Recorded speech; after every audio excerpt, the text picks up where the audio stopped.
Hello guys, welcome to everybody in my video class. प्यारे बच्चों, प्यारे साथियों, जो भी बच्चा 9th class, 10th class, UP board, other classes वर्ग के टॉपिक को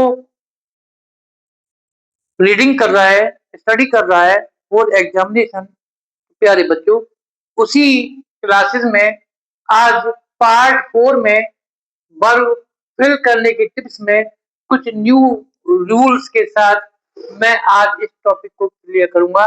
प्यारे बच्चों, रूल नंबर 1 के अकॉर्डिंग जब वाक्य के अंत में सिंस या फॉर के बाद समय यानी टाइम दिया हो तो has been, have been plus verb की फर्स्ट फॉर्म ऑफ आईएनजी लिखते हैं। मतलब वर्ब की फर्स्ट फॉर्म में आईएनजी लिखते हैं। Present perfect continuous, past perfect continuous, present perfect continuous में टाइम के साथ हेल्पिंग वर्ब हैव बीन का प्रयोग सब्जेक्ट के अकॉर्डिंग होता है और वर्ब की फर्स्ट फॉर्म में आईएनजी लिखते हैं। और पास्ट परफेक्ट कंटीन्यूअस में टाइम ऑफ हैड बीन और सिंस फोर के साथ वर्ब की फर्स्ट फॉर्म में ING. The boys dot dot play for 2 hours. यहाँ वाक्य के अंत में टाइम दिया हुआ है for 2 hours. The boys dot dot play for 2 hours. तब आपको बॉयज के according have been playing for 2 hours. ठीक है। जब वाक्य के अंत में सिंस ऑब्लिक फॉर निश्चित समय के लिए सिंस का प्रयोग करते हैं और निश्चित समय के लिए फॉर का प्रयोग और प्रेजेंट परफेक्ट कंटीन्यूअस में इसके साथ हैज बीन, हैव बीन और वर्ब की फॉर्म में आईएनजी और past perfect continuous has been के साथ वर्ब की फॉर्म का आईएनजी प्रयोग किया जाता है।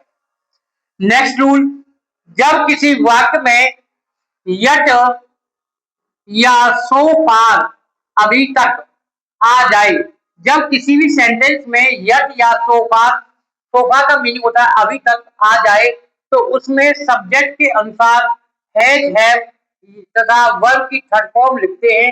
अर्थात वह वाक्य प्रेजेंट परफेक्ट में होगा Meera dot dot not come, Meera has not come yet. तो इसमें हैज नॉट आएगा, Meera has not come yet, क्योंकि यट आया हुआ है तो ये प्रेजेंट परफेक्ट में हैज के साथ नॉट और वर्ब की थर्ड फॉर्म कम। तो प्यारे बच्चों, प्रेजेंट परफेक्ट टेंस में यदि यट या सो फार अभी तक का प्रयोग हुआ है तो उस वाक्य को हम प्रेजेंट परफेक्ट टेंस में भरेंगे। फिर वर्ब को फिल करने का ये रूल्स रेगुलेशन के साथ आपको टॉपिक समझाया जा रहा है। नेक्स्ट है, यदि वाक्य के शुरू में ओ डैट मतलब अनरियल पास्ट टेंस एक काल्पनिक शब्द हो, ओ डैट या वुड डैट या आई विश डैट आई तथा ब्रैकेट में बी दिया हो, टू बी वर्ब के लिए बी दिया हो बी, तो प्रत्येक सब्जेक्ट के साथ वर्क ही आएगा। क्या आएगा? Work.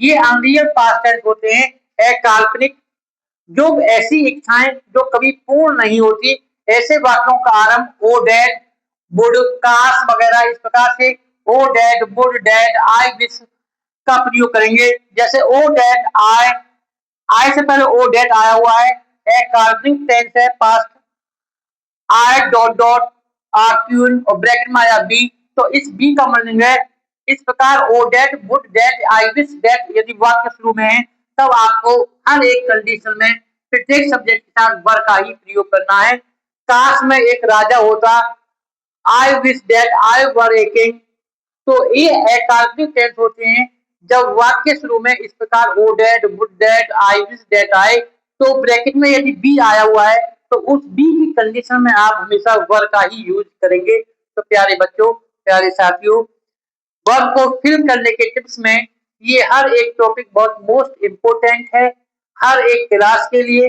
High school, UP board 10th class में वर्ब को फिल करने का क्वेश्चन आता है, तो सभी बच्चे वीडियो को, जितनी भी वीडियो वर्ब से कनेक्टेड है, पार्ट के according part 1, part 2, part 3, part 4, उन सभी वीडियो को भी केयरफुली वॉच करें ताकि वर्ब फिल करने में आपको कोई प्रॉब्लम ना हो। इसी प्रकार हर एक नई वीडियो के साथ मैं आपसे इस प्लेटफॉर्म पर मिलता रहूंगा। Bright future English study point के प्लेटफॉर्म पर, जो क्लास बहुत इंपॉर्टेंट और मोस्ट टॉपिक के साथ आपसे मुलाकात करती है। Thank you, have a nice day.